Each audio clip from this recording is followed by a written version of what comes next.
व्याजस्वीकृतसेवया विधुरभूदगरे सरः श्रीमतां मानव्याहति कैतवा वनमनादीशस्त्रिलोकीपतिः संभिन्नाब्जकुलप्रसूतिविभवादम्भोजमब्जालयो यस्य श्रीगिरिजापदाम्बुजयुगं तत्स्यादभीष्टप्रदम्।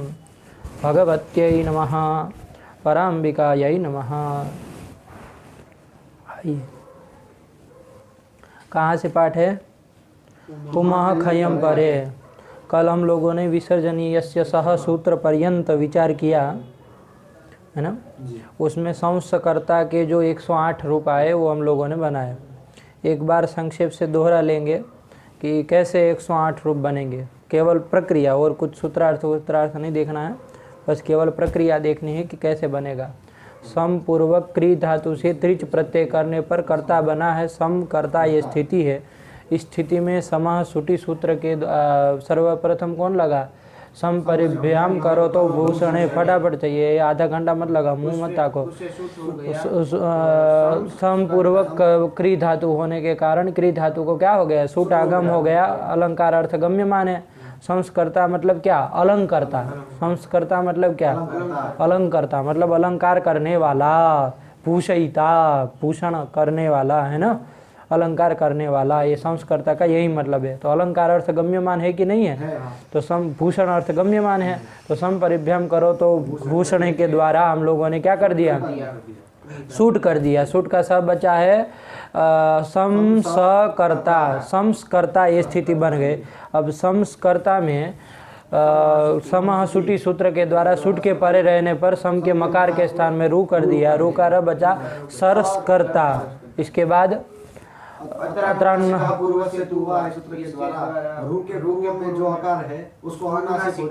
अनुनासिक आदेश कर दिया। ठीक है ना।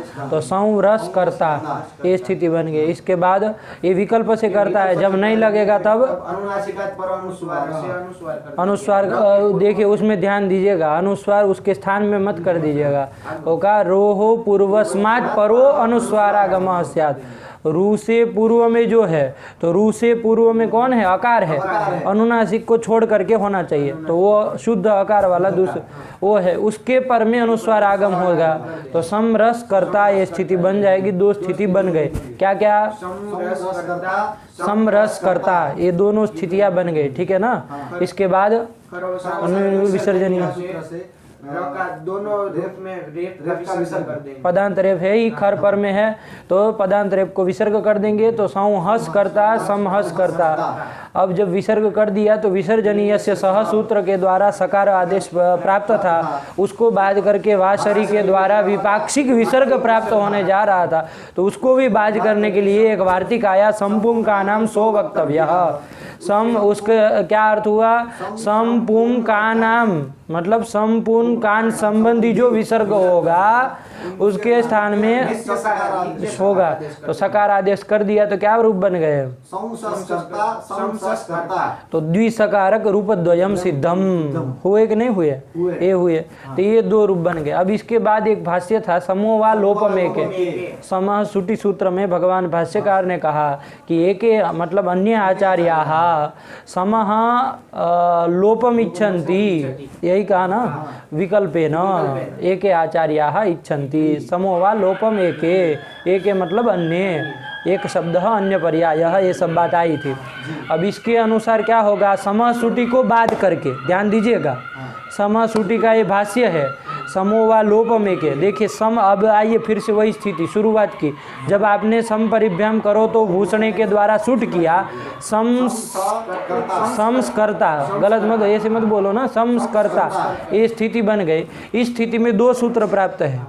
एक तो समः सुटी प्राप्त है और एक भाष्य के द्वारा लोप। तो ये समो वा लोप में के भाष्य के द्वारा विकल्प से लोप हो जाएगा। जब लोप हो जाएगा तो किसका लोप होगा? हलन्त्य से मका ही होगा। तो संस्कर्ता ये स्थिति बन गए। अब ये लोप भी चूंकि रूप प्रकरणस्थ है तो इससे पूर्व में जो है उसको भी अनुनासिक आदेश हो जाएगा। किस सूत्र के द्वारा? तो क्या स्थिति बन जाएगी? ये स्थिति बन जाएगी। और जब ये ये नहीं लगेगा तब अनुनासिकम विहाय लोप से पूर्व में जो अकार है उसके पर में अनुस्वार आगम हो जाएगा तो संस्कर्ता ये रूप बन जाएगा। अब यहाँ बस यही रूप बने ना, एक सकार रूप द्वयम और द्विसकारम रूपम तो उक्तम एवं, ठीक है ना। तो एक सकार वाले रूप दो बन गए, ठीक है। ये सिद्धि हम लोगों ने कल कर ली थी, तो आज बस केवल एक दिग्मात्र मेह दर्शनम, ठीक है ना, दर्शन मात्र करना। तो ये हो गया, तो 4 रूप बन गए आपके, बने कि नहीं बने। एक बात आप लोगों को ध्यान देनी चाहिए, जो हम संस्कृतम बनाते हैं, जिसको संस्कृतम बोलते हैं कि नहीं बोलते हैं, तो संस्कृतम में क्या है, वही सम पूर्वक क्री धातु से त प्रत्यय किया है, त्रिच किया तब तो कर्ता बन गया, लेकिन जब तो कृत बन गया, कृतम बन जाएगा। तो सम कृत ये स्थिति है, सम कृत ये स्थिति है। अब इस स्थिति में सूत्र आपके लगेंगे कौन, अब यहाँ पर आएगा आपका वार्तिक, क्या वार्तिक है, सम परिभ्याम करो तो भूषणे, क्री धातु तो पर में है ही, तो सम के पर में जब क्री धातु हो तो क्री धातु को क्या होता है, सूट आगम होता है, तो वही सूट आगम कर दीजिए, क्या स्थिति बनी, हाँ ऐसे अलग अलग बोलो, सम सकृत, हाँ ये बना ना, सम सकृत। अब यहाँ पर देखिए, अब समासूटी लगेगा, यदि समासूटी लगाए आप, तो समासूटी लगाएंगे तो क्या होगा, सम के मकार को रू होगा और वही सब प्रक्रिया चल के आके सकार आदेश अंतिम में होगा, संपुम का नाम सो वक्तव्य करके, संस्कृतम ऐसा अनुस्वार वाला भी ले तब भी 2 सकार वाला बनेगा। और हम संस्कृत जो बोलते हैं उसमें कितने सकार वाला है, 1 सकार वाला है, तो कैसे सिद्ध होगा, हाँ वो भी अनुस्वार पक्ष वाला, तो कैसे बनेगा, ये भाष्य के द्वारा ही बनेगा। आया कि नहीं आया, समूह लोप में के ये भाष्य का द्वारा क्या हो जाएगा, सम के मकार का लोप हो जाएगा। जब लोप हो जाएगा तो लोप से पूर्व में एक पक्ष में तो अत्र अनुनासिका पूर्व से तो वह लगेगा, लेकिन जब वो नहीं लगेगा उस पक्ष में अनुनासिका परो अनुस्वार, इस वार्तिक इस सूत्र के द्वारा क्या होगा, अनुस्वार लोप से पूर्व में जो अकार है उससे पर में अनुस्वार आगम होगा, तो संस्कृत ये बन गया कि नहीं बन गया, बस इसी का सुरुत को शादी कार्य कर देंगे तो संस्कृतम रूप बन गया, इसके द्वारा बना। समोवा लोप में के भाष्य लगाया है ना, समासूटी लगाएंगे तो हम जो संस्कृतम बोलते वो नहीं बनेगा, है ना, बनेगा तो साधु रूप कोई और बनेगा, ये नहीं बनेगा, द्विसकारक बनने लगेगा। हमको एक सकारक बनाना है और वो भी अनुस्वार पक्ष वाला, इसलिए अनुनासिकात परो अनुस्वारा लगाना। आया कि नहीं आया, तब जाके बनेगा। तो यही संस्कृतम की स्थिति है। आ गया, तो ये 4 रूप, चलिए आइए फिर से संस्कृता में, यहाँ 4 रूप बन गए आपके, बने कि नहीं बने। अब जो 2 द्विसकारक रूप हाँ द्विसकारक जो 2 रूप बनाए, क्या है, 2 सकार वाले बने थे, वहाँ अनचिच्चा सूत्र के द्वारा द्वित्व कर देंगे, जो सकार उत्तरवर्ती आकार से पर में जो सकार है उसे द्वित्व कर देंगे। अज करके लिया अकार, उससे पर में जो स है, ठीक है ना, जो कि संभुम का नाम सो वक्तव्य से हुआ है, उस स को क्या हो जाएगा, द्वित्व हो जाएगा। तो 3 सकार वाले 2 रूप बन जाएंगे, तो 1 सकार वाले 2 सकार वाले 2 3 सकार वाले 2, ऐसे बनेगा ना, ऐसे बन गए। और इसी तरह अनुस्वार पक्ष में भी यही हाल हो जाएगा, है ना, अनुस्वार पक्ष में भी वहाँ 1 सकार वाले 2 सकार वाले 2 3 सकार वाले 2, तो ऐसे करके अनुनासिक वाले भी 6 बने और अनुस्वार वाले भी 6 बने। अब इसके बाद आगे चलना है। अब आइए अनुनासिक वाले जो 6 है उसमें क्या करेंगे हम, शरह खयह एक वार्तिक है जिसका अर्थ किया था कि शर के पर में जो खय होगा उसको द्वित्व होता है विकल्प से। शर मतलब ये 3 सकार आ गए, उससे पर में खय मतलब 10 वर्ण, वर्ग के प्रथम द्वितीय में से कोई भी हो तो उसको द्वित्व होता है विकल्प से, यही किया। तो वहाँ संस्कर्ता जो 6 रूप बने थे अनुनासिक पक्ष में, वहाँ पर शर करके हमने ले लिया, हाँ सुट का स लिया, यही लिया, हाँ क उसको द्वित्व हो गया, तो 2 ककार वाले, तो 6 रूप तो थे ही। अब विकल्प से क को द्वित्व हो गया तो 2 ककार वाले 6 और 1 ककार वाले 6, ऐसा कुल मिला के अनुनासिक पक्ष में 12 रूप बन गए। बने कि नहीं बने? अब आइए अनुस्वार वाले पक्ष में। अनुस्वार वाले पक्ष में 2 चीज़ ध्यान देनी है। यहाँ वो तो शरह खय तो लग ही जाएगा, शरह खय लगा दीजिए, शरह खय तो वैसे ही स्थिति है, लग जाएगा शरह खय, उसमें कोई दिक्कत नहीं। क को द्वित्व हो जाएगा तो 6 2 ककार वाले और 6 1 ककार वाला, तो 12 रूप बने अभी। अब यहाँ पर वो आएगा कौन?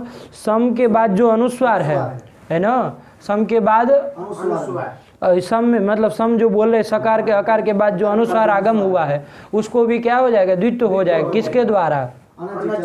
अनचीचा के द्वारा। अच हो गया सकारोत्तरवर्ती अकार, उससे पर में यर करके ले लिया विसर्ग, अनुस्वार लिया, ठीक है ना, तो उसको क्या हो जाएगा? द्वित्व हो जाएगा विकल्प से।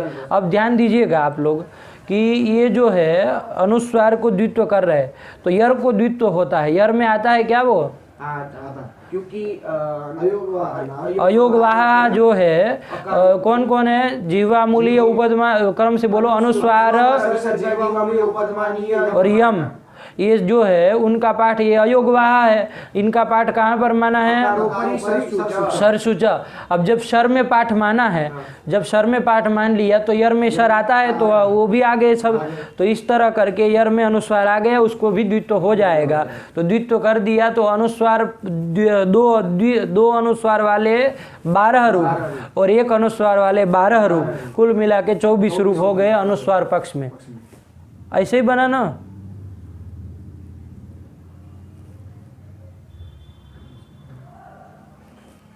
24 रूप बने थे कि 18 बने थे? 18 बने थे। 18 बने थे ना। कैसे? 12 अनुस्वार वाले और 6 अनुनासिक वाले, क्योंकि अनुनासिक का बताम त्रयाणाम शरह खयः इति क द्वित्वे षट् ऐसा लिखा। अरे वो हो गया, उसका क द्वित्वे षट् बना के रख दिए, उसके बाद शरह खय लगा दिया, पागल तरीका। 12 बने। अरे क द्वित्वे षट्, शरह खय से जब द्वित्व करोगे तब षट् है। हाँ, अनुस्वार बताम त्रयाणाम शरह खयः इति क द्वित्वे षट्, तब षट्। फिर उसके बाद फिर अनुस्वार अच्छा तो 6 ही बने ना, तो कहाँ से?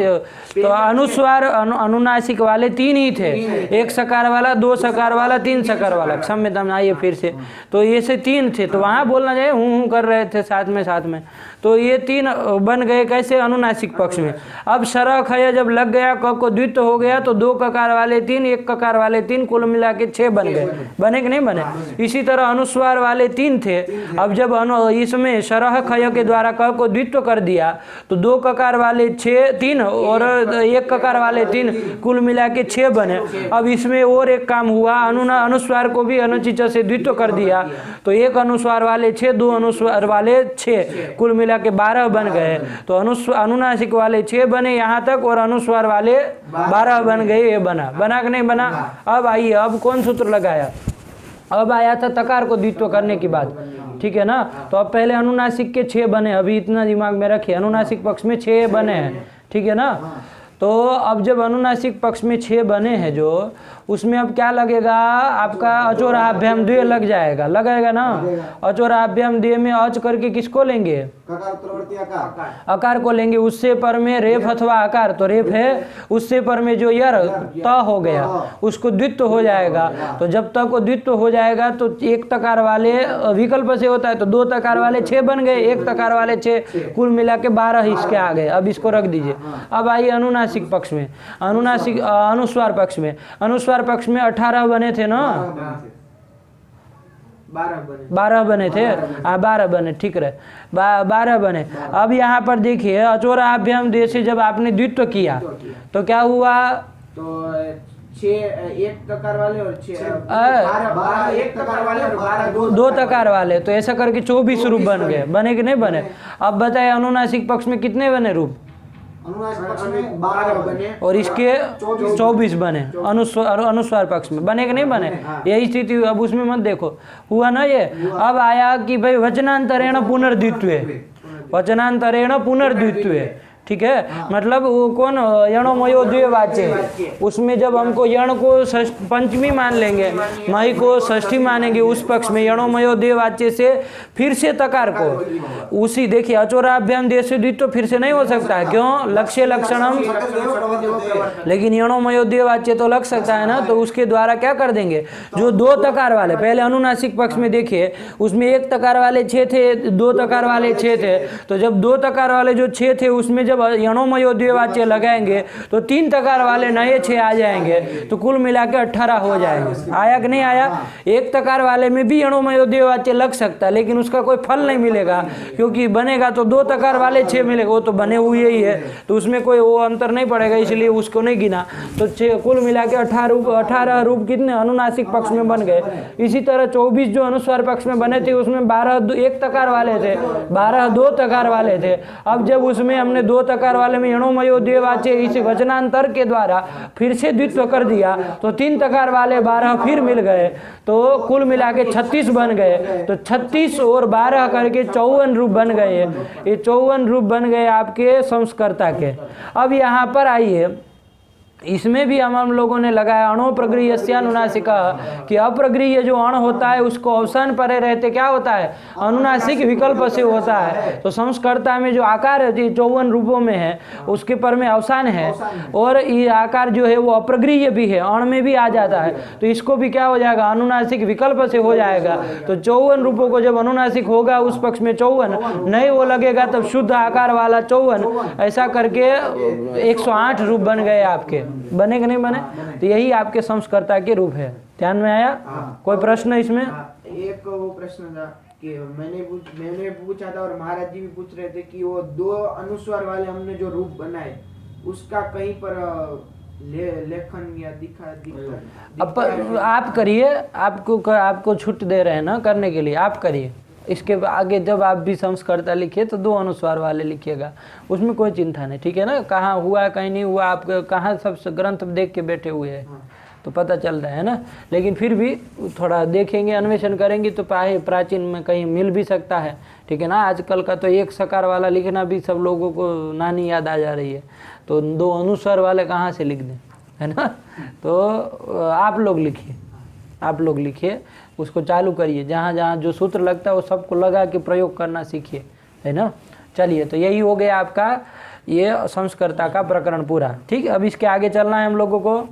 चलिए, कौन आया? पुमः खयम परे। देखिए, पुमः खई अम परे 3 पद है। पुमः इति हाँ, ठीक है ना। और खई इति, खई का खई बन जाएगा ना सप्तमी में, खई। और अम परे ये भी सप्तमी एक वचनांतम बन गया। वो खई अम परे में कौन सूत्र लग गया, तो खई अम परे हो गया है। बताओ, खई अम परे था उसमें, हाँ यण हो गया, बस खई अम परे लिखा। पुमः खई अम परे आया कि नहीं आया, ये सब अब देखे जाओ सूत्र में जो जो चीज हो रही है, ठीक।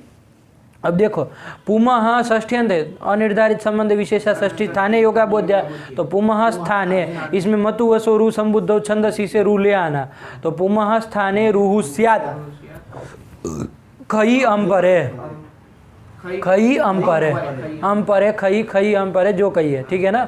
अब इसको समझेंगे, खई खय पर में हो तो, लेकिन वो खई में एक विशेषण दे दिया, क्या, अम परे। जैसे इसके पहले सूत्र आया था हे म परे वा, इसमें हे सप्तम्यन था, उसमें म परे विशेषण था कि ह परे रहते होता है, लेकिन वो ह कैसा होना चाहिए, म परक होना चाहिए, उसके पर में म होना चाहिए, था कि नहीं था। मह परो यस्मादिति म परः, है ना। और कर्ण कर देंगे तो म पर कह, ऐसा भी कर सकते हैं।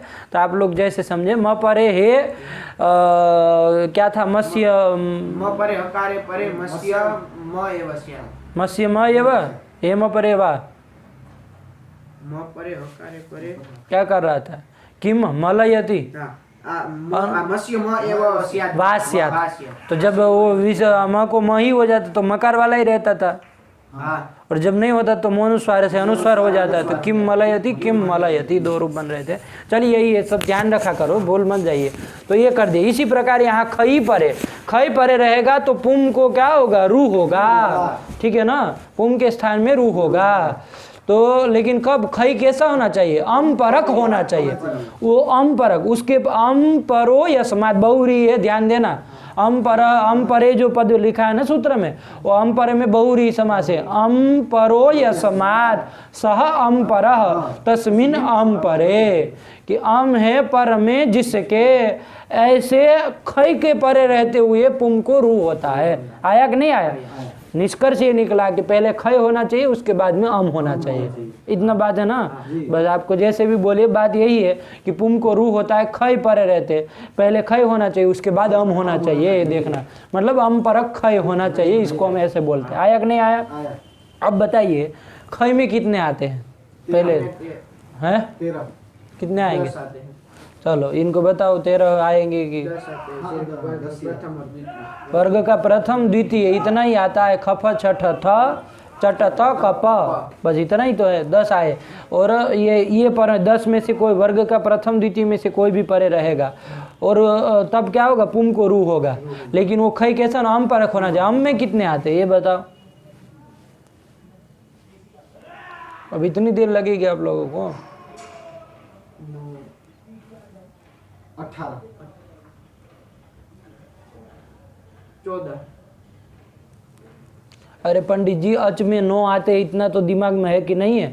अ ई उ रिलरी ए वो आई औ, इसमें 9 आते हैं अच में केवल।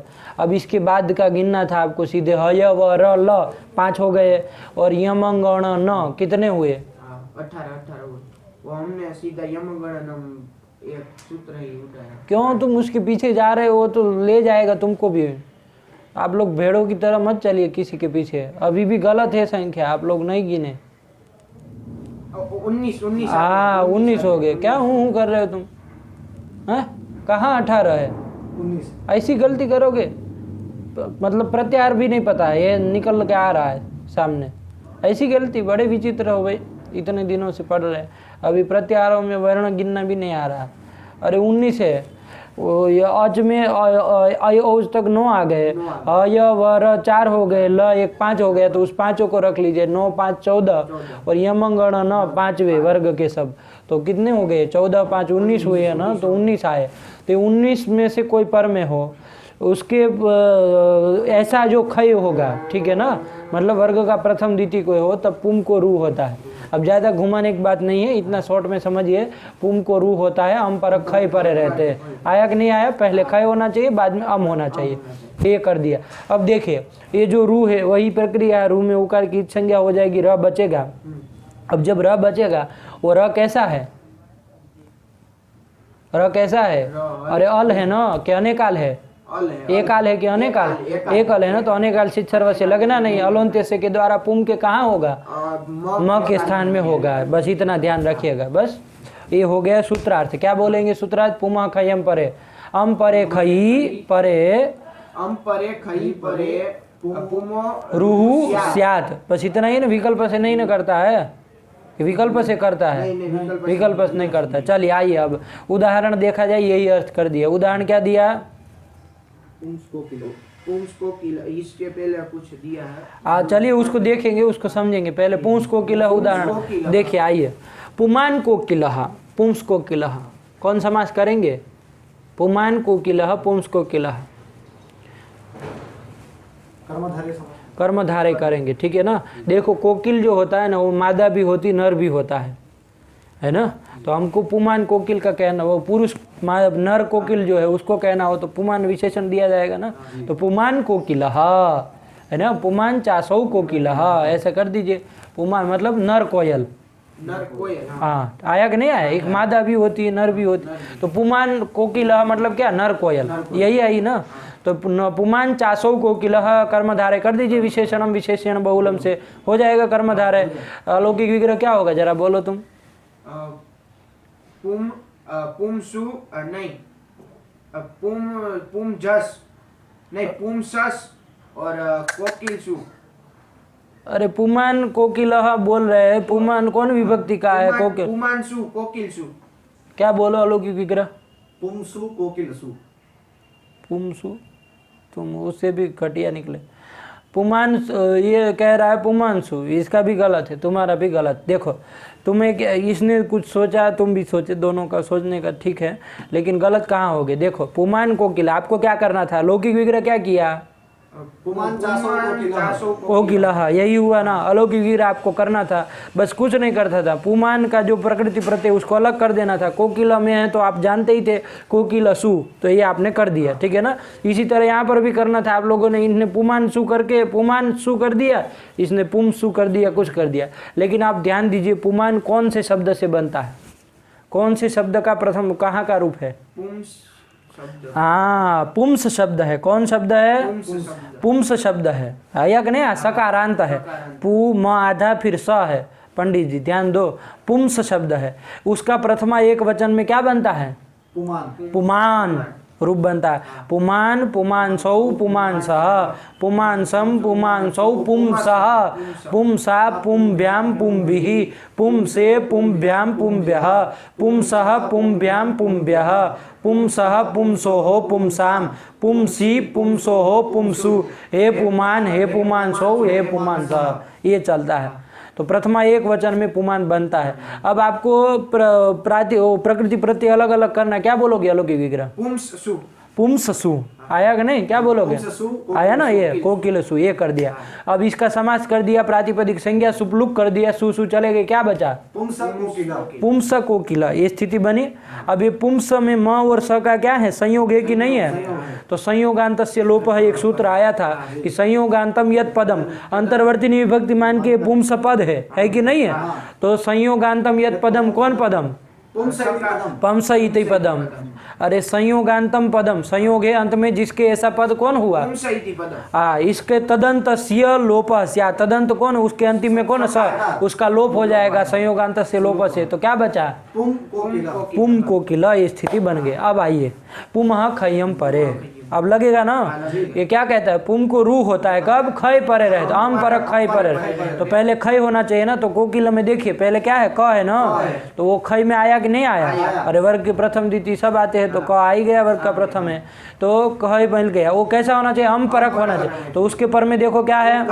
ओ है, तो आम में आया कि नहीं आया? आ ही गया। तो 19 में से वो आता ही है ना, तो आम परक खय मिल गया क, इसके परे रहते पुम को क्या हो जाएगा? रू हो जाएगा। अब पूरे के स्थान में होने जा रहा था, लेकिन कौन आया? अलोन्त्यस्य ने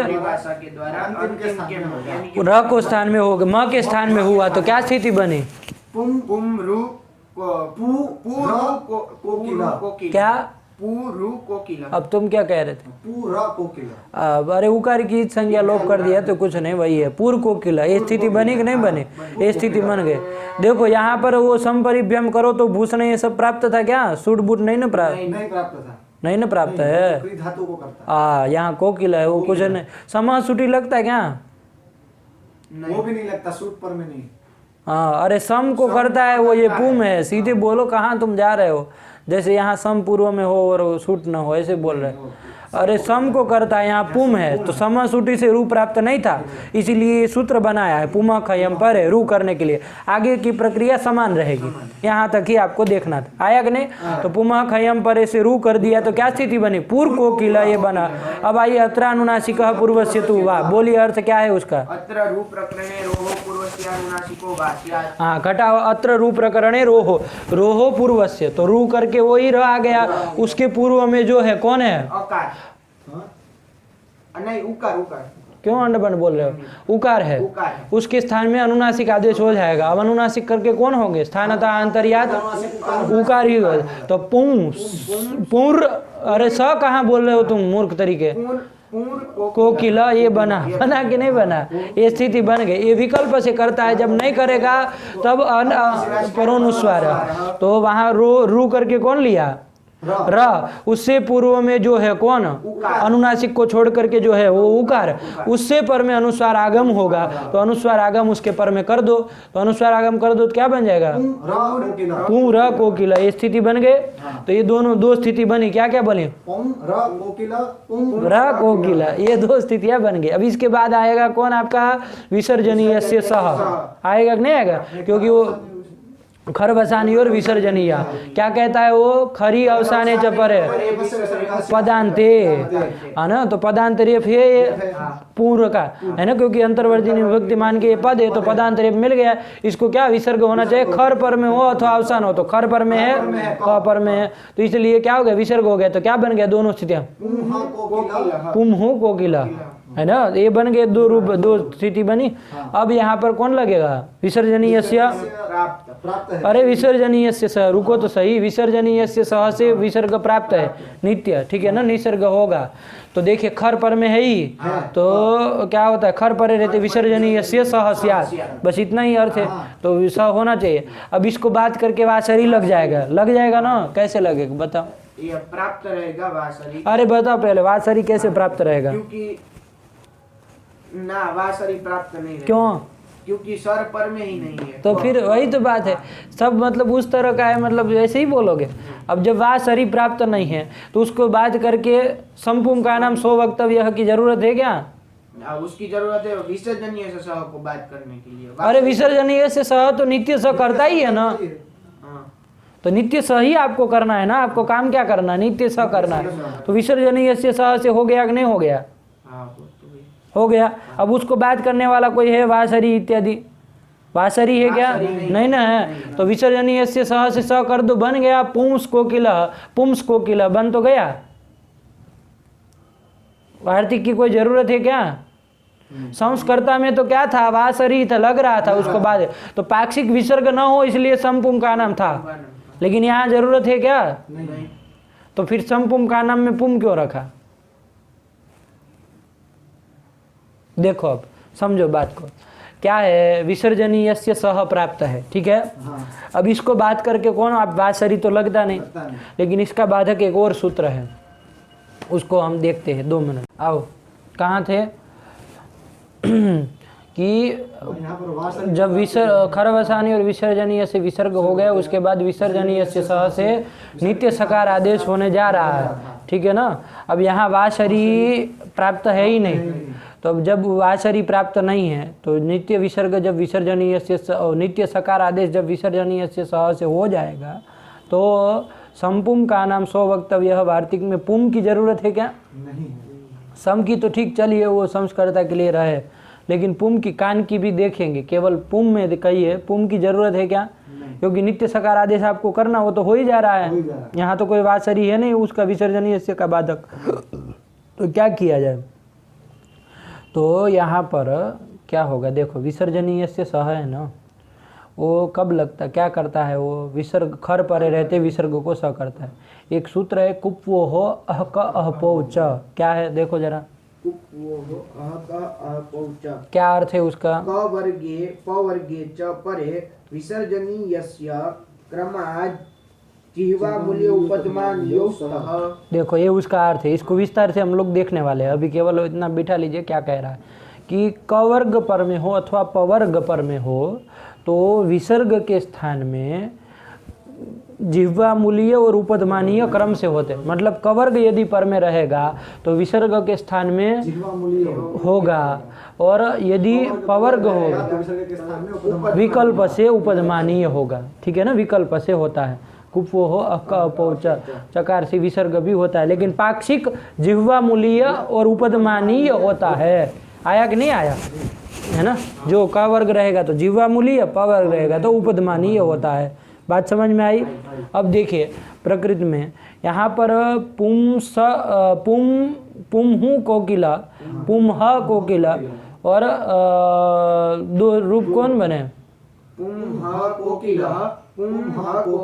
ये बने ना 2। अब यहाँ पर देखिए क्या पर विसर्जनीय से सह प्राप्त है, और कुप्वो क पौच या प्राप्त है कि नहीं है, प्राप्त है। क्या पर में है, देखो विसर्ग से पर में, कवर्ग है ना, तो कवर्ग पर रहेगा तो विसर्ग को क्या होना चाहिए, विकल्प से, इसके द्वारा जिह्वा मूल्य होना चाहिए, ठीक है ना। ये भी क्या किसका बाधक है,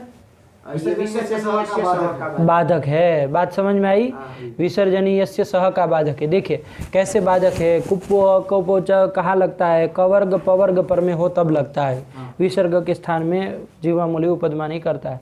अब कवर्ग पवर्ग, तो कवर्ग में कितने आए, 5 क ख ग ख ग ग ग और प वर्ग में भी 5 प फ ब भ म।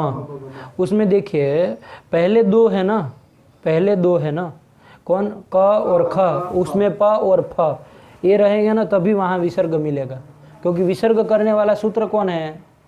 विसर्जनीय मूर्ख तरीका। खरवसानी विसर्जनीय। तो विसर्ग करने वाला सूत्र है खरवसानी और विसर्जनीय। ये सूत्र कब लगता है? खर परे रहते। अब बताओ खर में कितने आते हैं? खर में 23 23 आते हैं। कौन? इसको कुछ नहीं पता है, मूर्ख हो जाओगे तुम। कि कौन कौन आते हैं? वर्ग का प्रथम और वर्ग का द्वितीय आता है कि नहीं आता है? और श स स आते हैं। तो वर्ग का प्रथम और द्वितीय जब रहेगा तभी क्या होता है? विसर्ग होता है। रेप को होता है कि नहीं? तो विसर्ग कब मिलेगा? वर्ग का प्रथम या तो द्वितीय रहेगा तभी होगा। आया कि नहीं आया? अब देखो क वर्ग में से कौन कौन रहेगा तब विसर्ग मिलेगा? क वर्ग में से क ख और प वर्ग में से प और फ, तभी रहेगा ना विसर्ग। तो तभी विसर्ग रहेगा। तो मतलब वो आगे वाले जो ग घ ङ है उसमें ब भ म है, उसमें तो विसर्ग मिलना ही नहीं है। तो वहाँ कुपु अ क पौच लगेगा नहीं। तो कुपु अ क पौच कब लगेगा? विसर्ग से पर में क ख रहे या तो प फ रहे तभी लगेगा। अब आइए विसर्जनीय से सह कब लगता है? वो वर्ग खर परे रहते, मतलब वर्ग का प्रथम द्वितीय कोई भी हो। तो ये इसका क्षेत्र छोटा हुआ कि नहीं हुआ? किसका? विसर्जनीय से सह नहीं कुपु अ का ह पहुंचो का। क्या मतलब? फिर गलत बोल दिए तो नहीं समझे इसका मतलब कुछ? नहीं समझ तो गए क्या समझे? कि ये जो विसर्जनीय से सह कब लगता वो है? खर परे रहते हैं। मतलब वर्ग का प्रथम द्वितीय कोई भी हो, किसी भी वर्ग का, किसी भी वर्ग तब लगता है। और कुपु अ क पौच कब लगता है? वो वर्ग का प्रथम और द्वितीय, यानी कि क वर्ग और प वर्ग का प्रथम और द्वितीय होगा तभी लगता है। तो ये अपवाद सूत्र होगा कि नहीं होगा? क्योंकि कुपु अ क पौच जब लगने जाएगा, जब भी जहां पर भी लगने जाएगा तो वहां विसर्जनीय से सह की प्राप्ति जरूर होगी। होगी कि नहीं होगी? कि नहीं होगी? होगी। तो ये ना प्राप्ति, ये न अवश्य प्राप्ति, यत कर्तृक अवश्य प्राप्ति हो, ये ना प्राप्ति यो विधि आरभ्य थे। तो किसकी अवश्य प्राप्ति है? की अवश्य प्राप्ति है। तो अवश्य प्राप्त हो यो विधि आरभ्य थे। कुपोह अक अपौच इति विधि आरभ्य थे। तो स तस्य बाधको भवति। अपवाद सूत्र हुआ कि नहीं हुआ? जैसे वासरी विसर्जनीय से सह का बाधक है, उसी तरह कुपोह अक अपौच भी बाधक है। आया कि नहीं आया? किसका? विसर्जनीय से सह का। बात समझ में आई? ये बात है। हुआ? तो देखो अब आओ यहाँ पर पुम हु कोकिला ये स्थिति थी और पुम हु कोकिला, एक अनुनासिक वाली एक अनुस्वार वाली, बस दो स्थितियाँ है। अब यहाँ पर विसर्जनीय से सह प्राप्त है कि नहीं? नित्य सकार आदेश वो करने जा रहा है।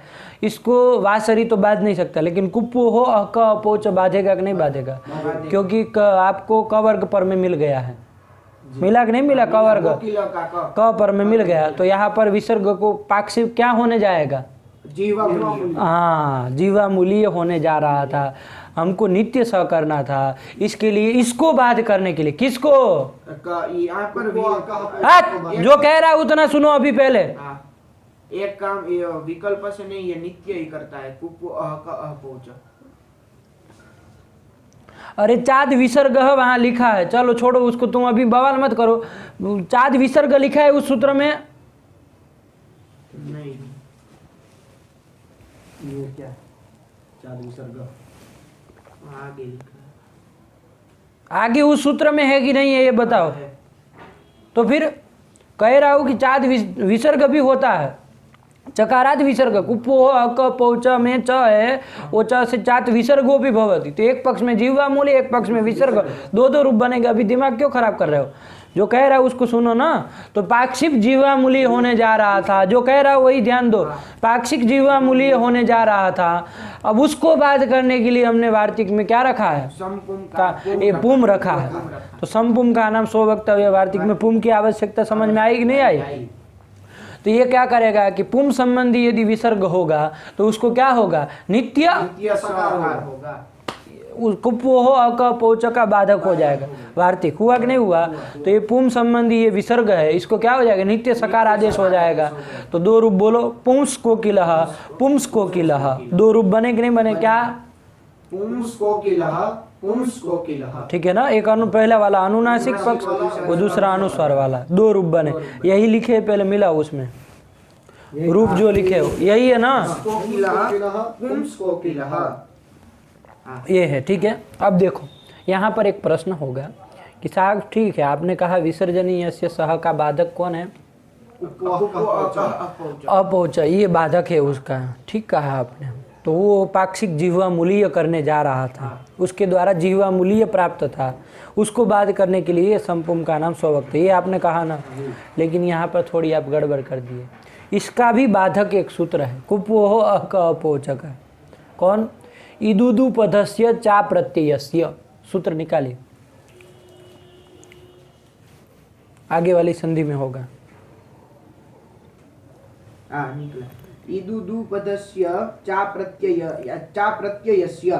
देखिए इसका वो सूत्र सब देखें, अभी अर्थ केवल समझ लीजिए क्या ये करता है। ठीक है, देखो क्या कह रहा, तो इकारोकारो पदस्य प्रत्ययस्य विसर्गस्य शः स्यात् कुप्वोः। हाँ ये कर दिए, क्या बोले, इकारो ओकारो पदस्य हाँ। प्रत्ययस्य अप्रत्ययस्य। देखिए क्या कह रहा है, इकार उपधा में हो अथवा उकार उपधा में हो, इकार उपधा में हो अथवा उकार उपधा में हो, ऐसा जो विसर्ग हो उस विसर्ग को मूर्धन्य श करता है। हाँ। विकल्प से कि नित्य विसर्गस्य शः स्यात् कुप्वोः। कवर्ग पवर्ग परे रही तब, है ना, तब क्या करता है, विसर्ग को क्या करता है, मूर्धन्य सकार करता है। लेकिन वो कैसा होना चाहिए, वो विसर्ग कैसा होना चाहिए, अप्रत्ययस्य, प्रत्यय का अवयव नहीं होना चाहिए।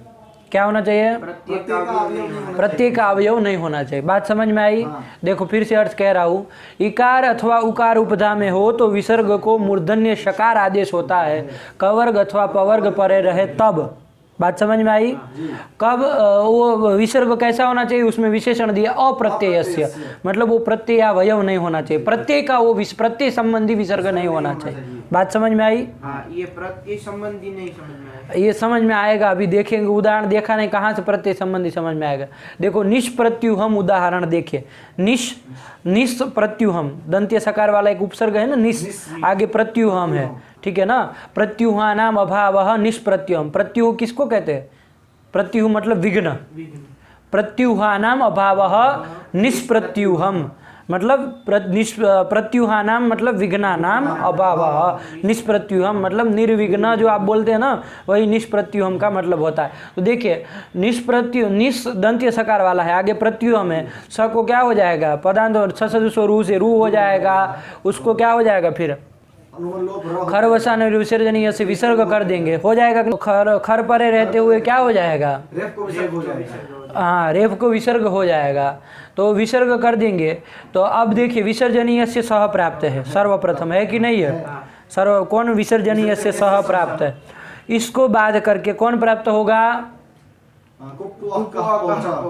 क्योंकि पवर्ग पर में है ना। तो ये विसर्ग जो है उसको क्या होना चाहिए, उपधमानीय होना चाहिए कि नहीं चाहिए, होना चाहिए। उसको बाध करके ये लगेगा कौन, इदुदु पदस्य चाप।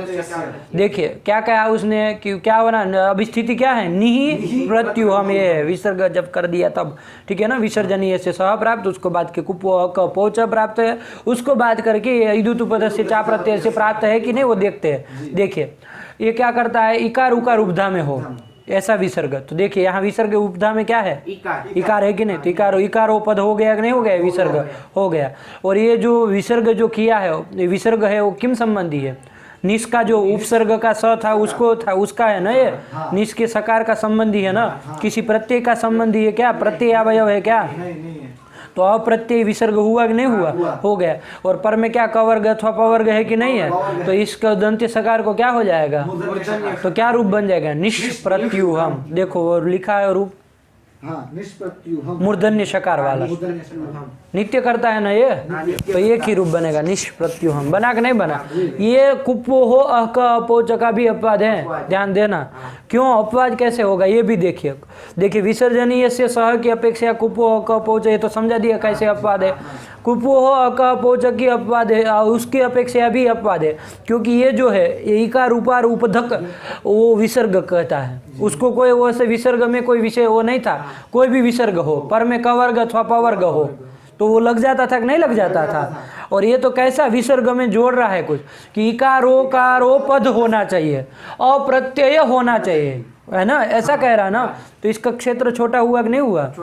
जब भी ईदुदु पद से चा प्रत्यय से लगने जाएगा तब किसकी प्राप्ति रहेगी? अवश्य उसकी प्राप्ति रहेगी। तो ये ना प्राप्ति ये विधि आरभ्य थे, तो कुप्वो अक पौच की अवश्य प्राप्ति में किम आरभ्य थे, को विधि आरभ्य थे इति विधि। तो सत अस्य अपवादो भवति, तो ईदु पद से चा प्रत्यय से उसका अपवाद होगा। बात समझ में आ रही ना? अपवाद कैसे होगा? ऐसे ही मैं जबरदस्ती नहीं कह रहा हूँ कि उसका अपवाद हो गया, कुछ सोच समझ के अपवाद होता है ना। हुआ कि नहीं हुआ? क्या बोलो? नहीं समझ में आया। समझाओ तुम।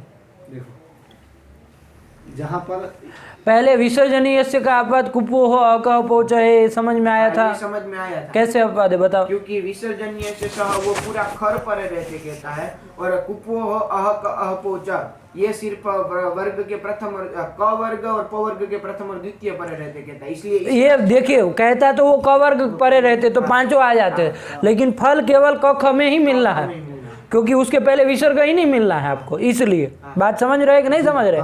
और प वर्ग का भी पांचों आता है, लेकिन फल तभी मिलेगा प फ में ही मिलेगा, तभी वो लग पाएगा। क्योंकि उसके पहले बाकी तीन तीन जो अंतिम है वर्ग के तीन तीन, उसके पूर्व में तो विसर्ग मिलना ही नहीं, तो कहाँ वो जीवामूली उपदमानी करेगा, है ना। प फ और क ख यही में लगना है। और खरीच जो है वो तो क ख ग घ पांचों वर्गों के प्रथम द्वितीय में लगता था, और स स अलग से।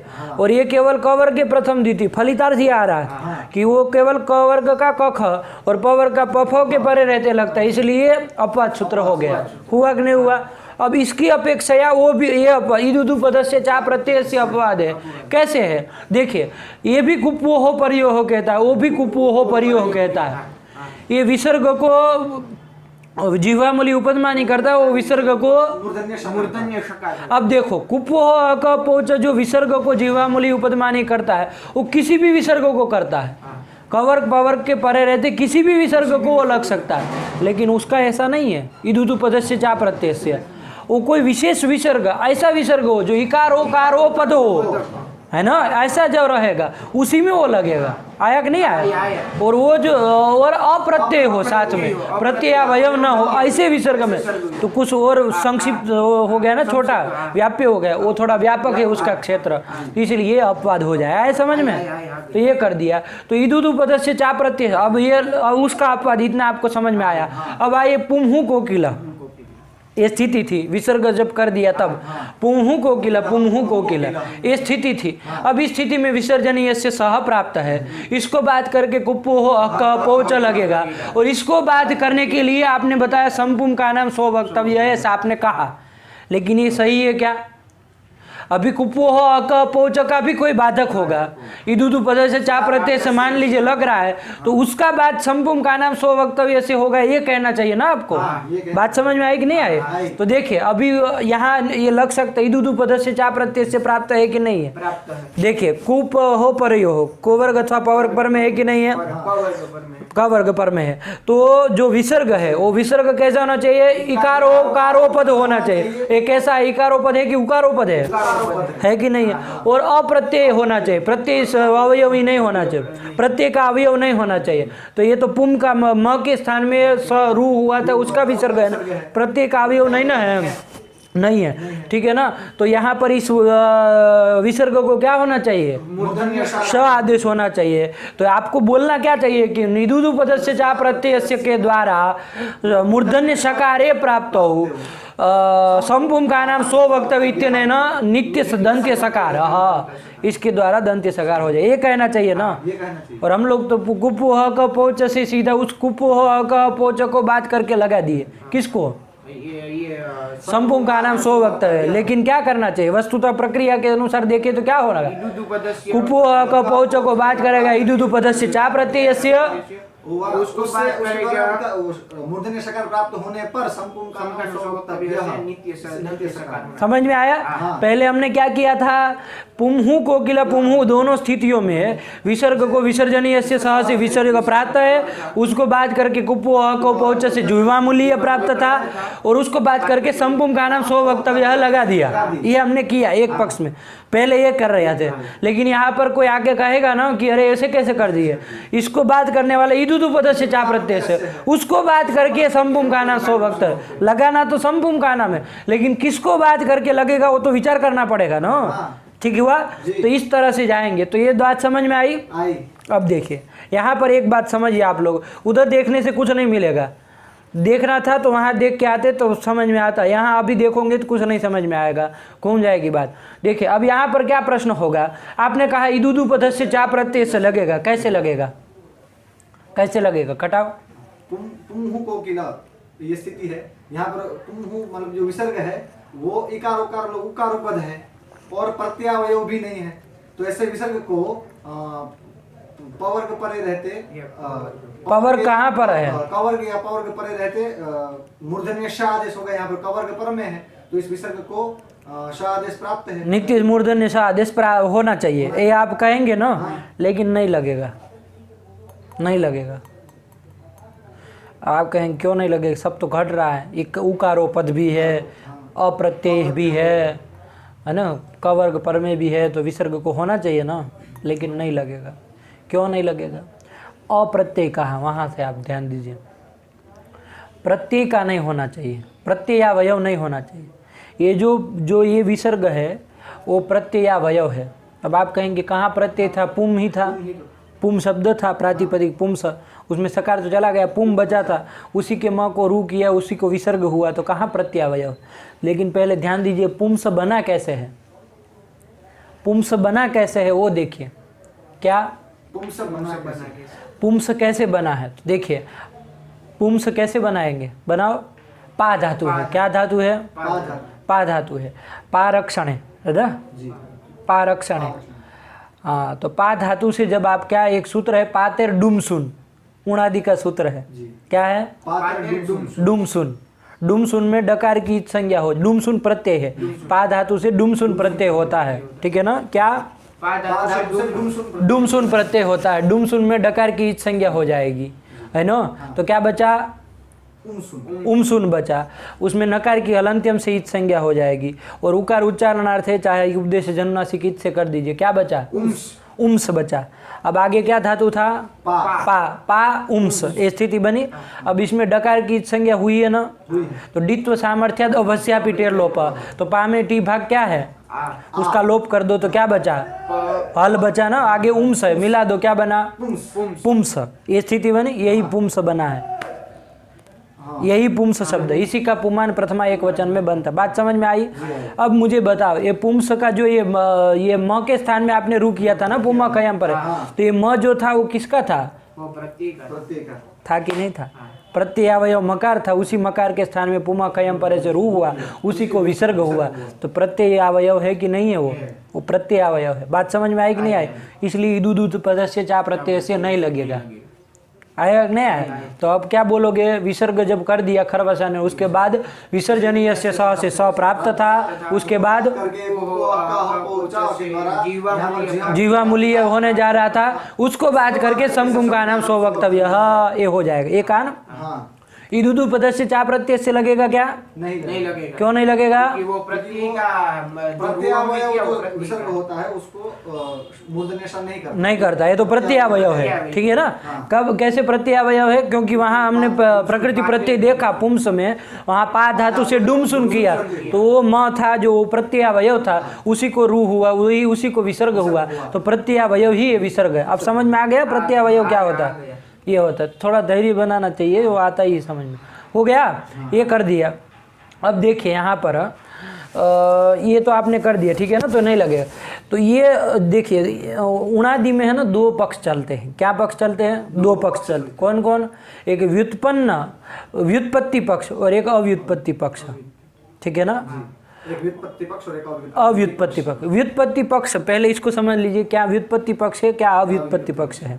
व्युत्पत्ति पक्ष मतलब जिसमें दोनों भाष्य सम्मत है, ठीक है ना, दोनों पक्ष भाष्य सम्मत है, उणादयो व्युत्पन्नानि प्रातिपदिकानि, उणादयो अव्युत्पन्नानि प्रातिपदिकानि, दोनों पक्ष मिलते हैं, है ना।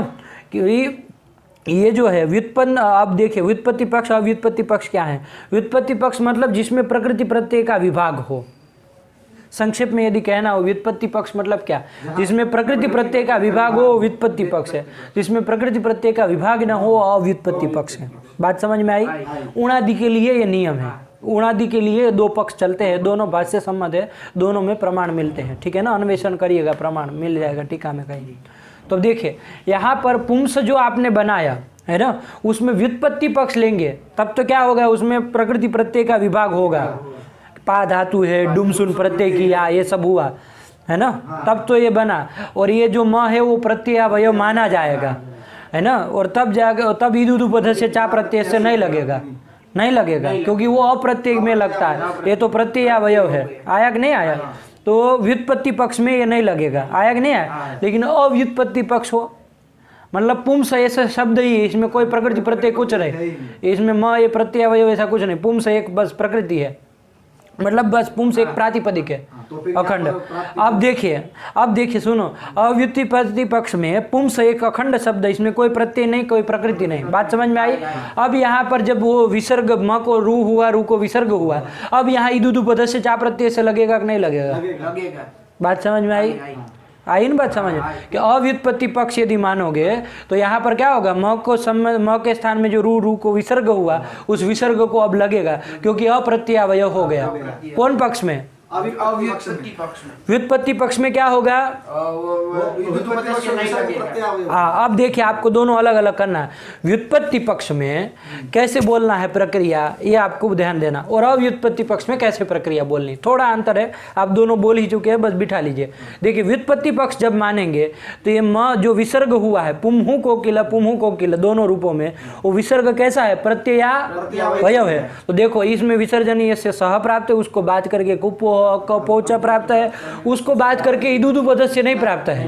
व्युत्पत्ति पक्ष में प्राप्त है क्या, नहीं प्राप्त है। तो कुपोह अक अपोच से क्या होने जा रहा था, व्युत्पत्ति पक्ष में जिह्वामूली होने जा रहा था। उसको बात करने के लिए उसको बात करेगा संपुम का नाम सो वक्तव्य, उसके द्वारा स हो जाएगा। ये बोले हम व्युत्पत्ति पक्ष में। अब अव्युत्पत्ति पक्ष में आइए, स्थिति वही है, पुम्हु कोकिला।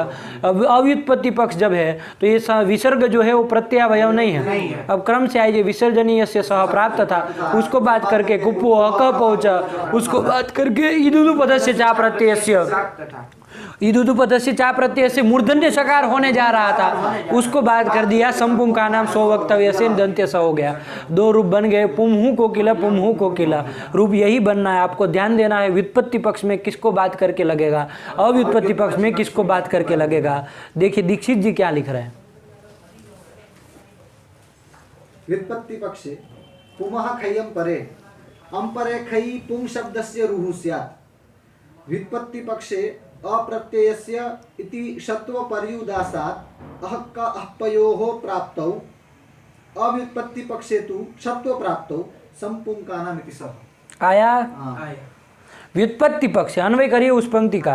व्युत्पत्ति पक्ष है, ठीक है ना, एक मिनट, क्या है, हाँ, व्युत्पत्ति पक्ष अप्रत्ययस्य इति षत्वपर्युदासा। देखिए व्युत्पत्ति पक्ष में ईदुदुपध से चा प्रत्यय से नहीं लगेगा। क्यों नहीं लगेगा, क्योंकि वो अप्रत्ययस्य कहता है, यहाँ तो प्रत्यय ही है व्युत्पत्ति पक्ष में, अतः इस विसर्ग को षत्व नहीं होगा।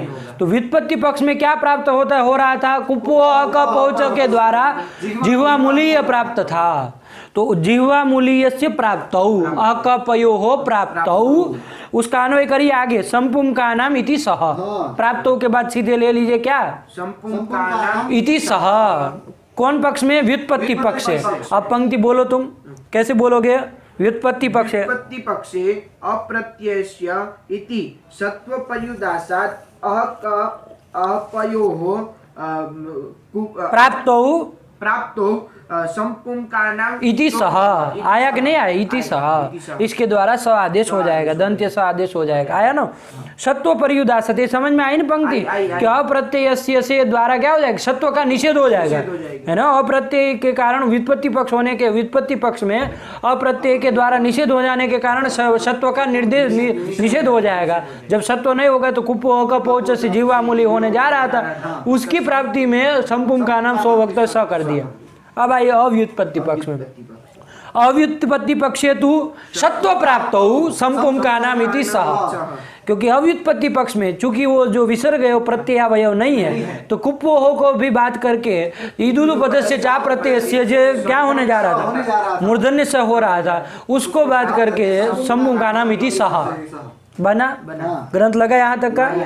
दोनों अलग अलग एक बार बोल लो, व्युत्पत्ति पक्ष से अव्युत्पत्ति पक्ष से। व्युत्पत्ति पक्ष से अप्रत्ययस्य इति सत्व पर्युदासात् अक्कहपयोः प्राप्तौ संपुम का नाम इति सह। हाँ, अव्युत्पत्ति पक्षे तु सत्व, अव्युत्पत्ति पक्षे तु सत्व प्राप्तौ संपुम का नाम इति सह। आया ना? आया। क्या बोलो? व्युत्पत्ति पक्षे अप्रत्ययस्य इति सत्वपर्युदासात् अहक अहपयोः प्राप्तौ संपुम का नाम इति सह। अव्युत्पत्ति पक्षे तु सत्व प्राप्तौ संपुम का नाम इति सह। आया ना? आया। हाँ, ये कर दिया, ठीक है। संपुम का नाम किस्सा हो गया, तो दो रूप बन गए। क्या बन गए? संपुम का नाम से ही स होना है, लेकिन आपको ध्यान रखना है कि किसको बात करके, कौन से पक्ष में किसको बात करके हुआ, बस इतना ही विवेक करना है।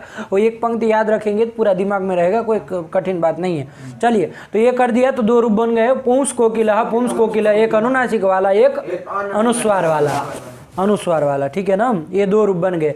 इसी तरह का दूसरा उदाहरण उन्होंने दिया, पुंस पुत्र। दो देखिए इसमें क्या है, ये कौन समास करोगे बताओ? चलो, पुंस कोकिला मतलब तो समझ में आ गया ना? पुंस कोकिला क्या मतलब होता है? पुंस कोकिला यानी कि नर कोयल, नर नर कोयल, ठीक है ना? मादा भी होती है, नर भी होती है। पुंस कोकिला मतलब नर कोयल। चलिए, और यहाँ पर आइए पुंस पुत्र में, इसका क्या समास करोगे? बोलो। पुमान पुत्र, पुमान चासो पुत्र। कर्मधारे करते हो ना, तो थोड़ा कर्मधारे समास। कर्मधारे से अलौकिक विग्रह क्या बोलोगे? पुंस सु पुत्र सु। यहाँ पर कर्मधारय क्यों?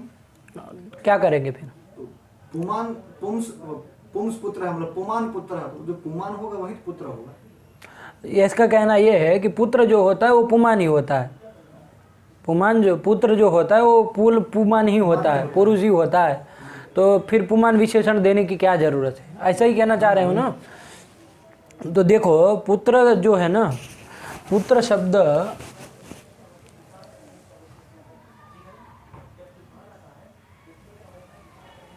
नपुंसक के लिए नहीं प्रयोग होगा। मान लीजिए किसको लड़का पैदा हो, मतलब पैदा हुआ नपुंसक है, तो आपको बच्चा पैदा हुआ, क्या कहेंगे? उसको क्या कहेंगे आप बताए? देखिए क्या करेंगे? अरे नपुंसक भी तो पुत्र होता है, नहीं होता है? किसी का पुत्र नपुंसक हुआ, जरूरी है कि पुमान ही हो? नहीं जरूरी। हाँ, वो मेल ही हो ऐसा नहीं ना है, कोई दूसरा भी निकल सकता है ना, है कि नहीं है? और पुत्र शब्द से आप देखिए थोड़ा, वो लड़की होगी तो उसको तो पुत्र नहीं कहा जाता है, पुत्री कहते हैं। लेकिन देखिए एक बात है, हाँ,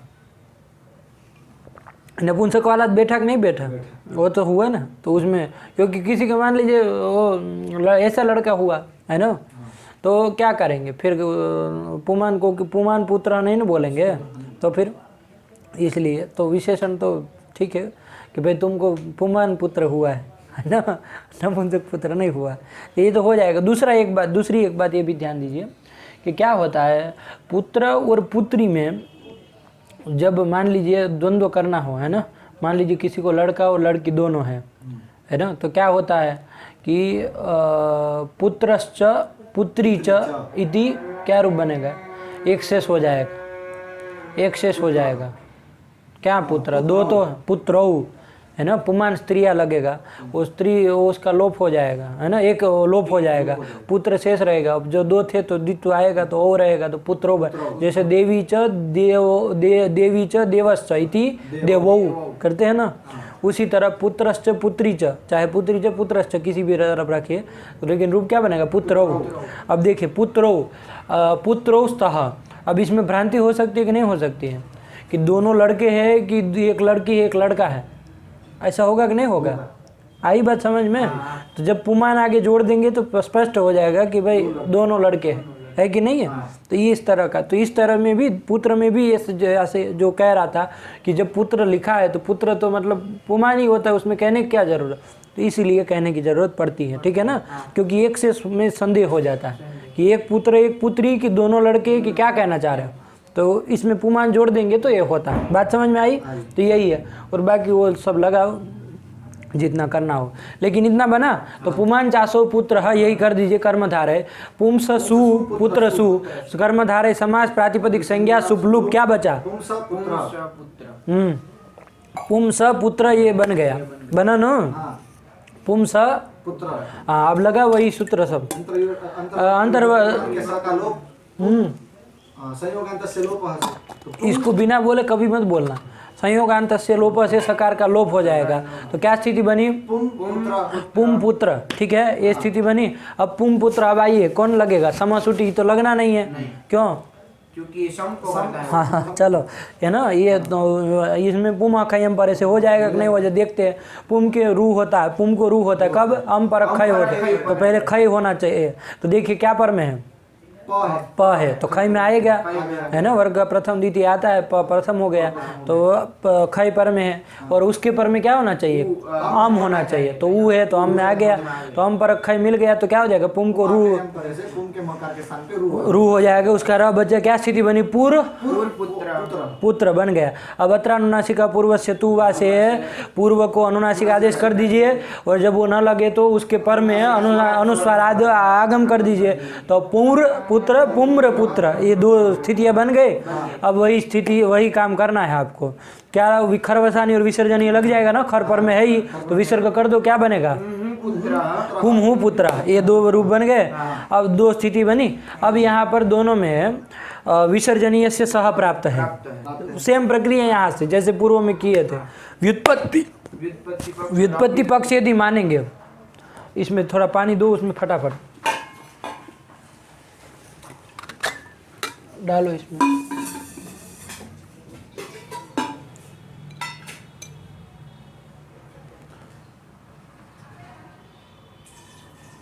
बस बस इतना दो जल्दी।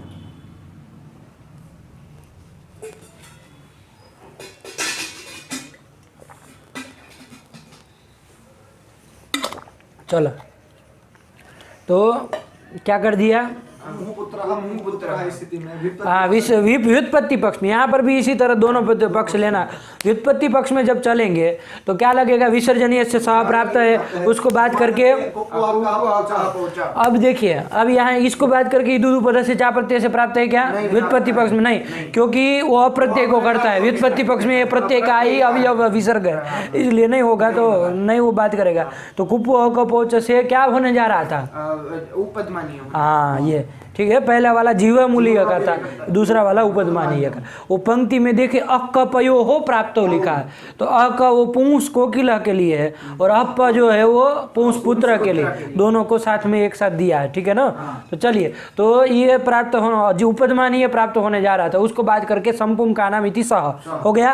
और अव्युत्पत्ति पक्ष में जब आएंगे तो कुपो अकपोच को भी बात करके कौन, क्योंकि अब तो प्रत्यय या प्रत्यय कोई बात नहीं रहेगी, अप्रत्यय हो ही गया, प्रत्यय भिन्न हो ही गया, हो गया ना। प्रत्यय अवयव नहीं है तो उससे भिन्न हुआ कि नहीं हुआ? पागल हो, अप्रत्यय मतलब क्या? प्रत्यय अवयव भिन्न, तो भिन्न हो गया, तो अब यहाँ क्या हो जाएगा? सकार होने जा रहा था, तो सत्वे प्राप्त हो संपुम का नाम इति सह, तो स कर दिया, तो दोनों स्थिति में कर दिया। पुंस पुत्र पुंस पुत्र, दो रूप बन गए। बस यही है व्युत्पत्ति पक्ष अव्युत्पत्ति पक्ष। चलो पढ़ो फटाफट। अंपरे किम, अरे पूह कोकिला से पढ़ो। वहाँ व्युत्पत्ति पक्ष में कहाँ है? अंधे को तो कुछ दिखाई नहीं दे रहा है, पढ़ो बराबर। व्युत्पत्ति पक्षे अप्रत्यय से इति सत्व परिउदासा हक्का हप्पयोः प्राप्तौ, अव्युत्पत्ति पक्षे तु सत्व प्राप्तौ संपुम का नाम इति सह। पुंस कोकिलः ऐ सही से उच्चारण करो, अलग अलग। पुंस कोकिलः पुंस पुत्रः दोनों एक ही तरह का बोल रहे हो तुम। पुंस कोकिलः पुंस पुत्रः। चलो, तुम बोल सकते हो, बोलो। चारों रूप बोल। कोकिलः पुंस कोकिलः पुंस पुत्रः पुंस पुत्रः। उसमें प्लूत नहीं करना था, प्लूत करने से अलग होगा क्या? कैसे बोलो बोलो? पुंस कोकिलः पुंस कोकिलः पुंस पुत्रः पुंस पुत्रः। चलो कुछ पास में आए, चलो चलो चलो आगे पढ़ो। अम्परे किम। हाँ अब देखिए, अब पद कृत्य करने जा रहे हैं कि भाई हम परे क्यों कहा, केवल इतना ही कह दीजिए ना, पुम को रूह होता है कब? खय परे रहता है। आपका पूंछ कोकिला में हो ही जाएगा, पूंछ पुत्र में भी हो ही जाएगा, खय तो पर में है ही ना। हम पर खय होना चाहिए, ये क्यों कह रहे हैं? हम परे क्यों कह रहे हो? केवल खई कह दो, आपको जो उदाहरण बनाने हो तो बन ही जाएगा ना, जहाँ लगाना वहाँ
चक्षिंगः ख्यायादेशो भवति अर्धधातुके। हाँ आर्ध धातु के, यही तो सुनना था।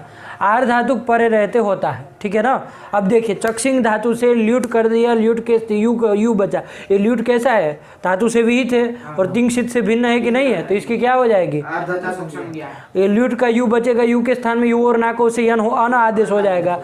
तो चक्षी अन ये स्थिति थी। अब देखिए चक्षिंग क्या लगेगा कि नहीं लगेगा, आर्ध धातु पर में मिल गया क्या, अर्ध धातु पर में मिल गया, ल्यूट किया था ना, तो उसके परे रहते क्या हो जाएगा, चक्षिंग को ख्याय आदेश हो जाए। ख्याय में यकार की संज्ञा हो जाती, ख्या बजता है, तो क्या स्थिति बनेगी, अन मिला दीजिए अक सवर्ण दीर्घ ख्या न, बस इसी को सु हम कर देंगे, ख्यानम बन जाता है, ठीक है ना। इसी को आंग उपसर्ग जोड़ते हैं तो आख्यानम, इसी में वी आ जोड़ते हैं तो व्याख्यानम, ये सब ऐसे ही बनते हैं। आया कि नहीं आया, आख्यानम व्याख्यानम ख्यानम ये सब एक ही है। तो चलिए ख्यानम बन गया। अब पुंसः, अब समास करिए, ये तो ख्यानम बन गया। अब पुंसः ख्यानम, पुरुष का आख्यान व्याख्यान, ख्यान ख्यान मतलब व्याख्यान, तो पुरुष का व्याख्यान जो हो उसको क्या कहेंगे, पुंसः ख्यानम। अलौकिक षष्ठी तत्पुरुष समास किया ना, अलौकिक क्या बोलोगे, ख्यान सु, ख्यान सु, ख्यान नहीं ख्यान सु। हाँ प्रातिपदिक संज्ञा सुपलुक कर दिए, क्या बचा, पुंस पुंस ख्यान, स का संयोग का लोप कर दिए, क्या बचा, अब आइए पुम ख्यान, ये बन गया। अब आपका देखिए पुम खयम पर लगेगा कि नहीं लगेगा, पुम को रू होता है कब, अम पर खय पर में हो तो पहले खय होना चाहिए। देखो खय पर में है क्या, ख ही है, ख ही है ना क्या, और पर में के उसके पर में क्या है, वो भी हमने तो आ ही गया, क्या है उसके पर में, है यह है उसके पर में, ठीक है। तो वो अम में आता है कि नहीं आता है, तो अम पर खय मिला क्या, अम पर खय मिला ख। तुम भी वज्रमूर से कम नहीं हो। अम कौन है, अम पर खय कौन है, ख, उसके पर रहते क्या हो जाएगा, पुम को रू आदेश होना चाहिए। प्राप्त है कि नहीं है, उसके द्वारा हो जाता है। तो पुम ख्यानम जो रूप बनाना वो बनेगा, पुंस ख्यानम ऐसा रूप बनने लगा ना। तो ये पुमा खयम पर इसमें तो लग रहा है, सब चीजें मिल रही है, तो इसमें न लगे इसके लिए क्या किया गया, वार्तिक बनाया गया, ख्यायादेश न, कि ख्यायादेश यदि पर में हो, ख्याय जो आदेश है वो यदि मान लीजिए पर में है, तो पुम के म को रू नहीं होता है। आया कि नहीं आया, निषेध करने वाला सूत्र है। देखो वही लिखा, क्या लिखा, ख्यायादेश न, ख्यायादेश न का क्या अर्थ करोगे, ख्याय अगर पर में हो तो पुम के म को रू नहीं, ख्यायादेश लिखा है मतलब ख्याय आदेश हुआ हो ऐसा पर में हो, हाँ, तो पुम को ख्याय रूप आदेश यदि पर में है तो पुम को रू नहीं होता है। देखो अर्थ लिखा है बारे उसमें, ख्याय आदेश न नहीं लिखा, चलिए कोई बात नहीं। वही बात है कि ठीक है, प्राप्त था पुमा खयम परे से, इसने क्या कर दिया, निषेध कर दिया। तो निषेध जब हो गया तो अब नहीं ना लगेगा पुमा खयम पर, नहीं लगेगा तो पुम ख्यानम है, अब कौन लग जाएगा, मोनुस्वार लगेगा, है ना, अंत वो पद है ही, तो म को क्या हो जाएगा, अनुस्वार हो जाएगा।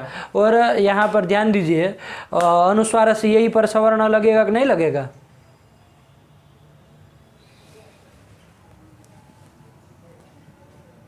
अनुस्वार से पर सवर्ण शायद यही पर है, तो यही पर में है कि नहीं है, यही में कौन आता है, ये में वर्ग प्रथम द्वितीय 33 अक्षर, 33 हाँ को 32 पहले और दूसरे हाँ को छोड़ के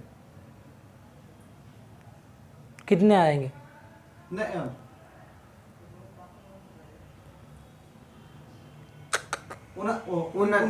29 आएगा। अरे स भी तो छोड़ दिया, कपई तक ही गए, यही से लेके 2 छोड़े, स छोड़े, तो 5 छोड़ दिए, 34 में 5 जाए तो 29, सब भूल गए सूत्र, सब अर्थ वर्ष याद नहीं कुछ। तो चलिए यही, इसमें से कोई भी पर और परे रहेगा तो क्या होगा, अनुस्वार को पर सवर्ण होना चाहिए ना, तो पर में है कोई, ख है पर में, तो यही पर में है कि नहीं, तो क्या होना चाहिए इसको, अनुस्वार को पर सवर्ण होना चाहिए। क्या नित्य होत करता है ना, वो तो नित्य करता है, अंकितः अंचितः था ना, नित्य तो करता है, कहाँ वा लिखा है, तो क्या हो जाएगा, पर सवर्ण हो जाएगा तो क्या होगा, अनुस्वार को हाँ ग हो जाए, पुंख्यानम, ग आता पुंख्यानम ऐसा बनेगा ना, तो लिखा क्या है, पुंख्यानम, कैसा लिखा है? ये वो अनुस्वार वाला अनुस्वार वाला है। कैसे लिख दिया फिर? अनुस्वार से यही पर सवर्ण नित्य करता है तो?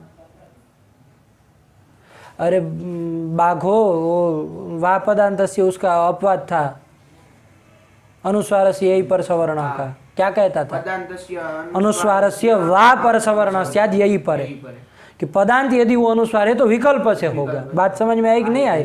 तो ये कैसा है? पदांत अनुस्वार है ना, तो इसको विकल्प से होगा। जब विकल्प से होगा तो जब अनुस्वार पर सवर्ण होगा तब पुंख्यानम, और जब नहीं होगा तब पुंख्यानम। तो बन जाएगा ना ये रूप भी। तो वह पदांत से हुआ, ध्यान रखना। वो भी हो सकता है, केवल ध्यान देने के लिए बताया है। आज बात समझ में आई? पुंख्यानम मतलब पुमा खयम पर नहीं लगेगा। क्यों नहीं लगेगा? क्योंकि ख्यान्या देश है ना, ये वार्तिक वार्तिक से निषेध हो जाएगा। ये बोलो आ गया मतलब कहाँ से आ गया? तुम अंड बंड बोलते हो। ख्याया देश से न, ये वार्तिक से निषेध हो जाएगा। ये बोलो आया? चलिए पुंख्यानम। इसके बाद क्या है? चलिए इतना रखा जाए। नश्चव्य प्रशांत से कल करते। इतना लगा क्या? ये समझ में आया? कोई प्रश्न? चलिए। याजस्वीकृत सेवया विदुरभूदगरे सरश्रीमतां मानव्याहति कैतवा वनमनादीशस्त्रिलोकीपतिः संभिन्नाब्जकुलप्रसूति विपवादम्भोजमब्जालयो यस्य श्रीगिरिजापदाम्बुजयुगं तत्स्यादभीष्टप्रदं भगवत्यै नमः। पराम्बिकायै नमः।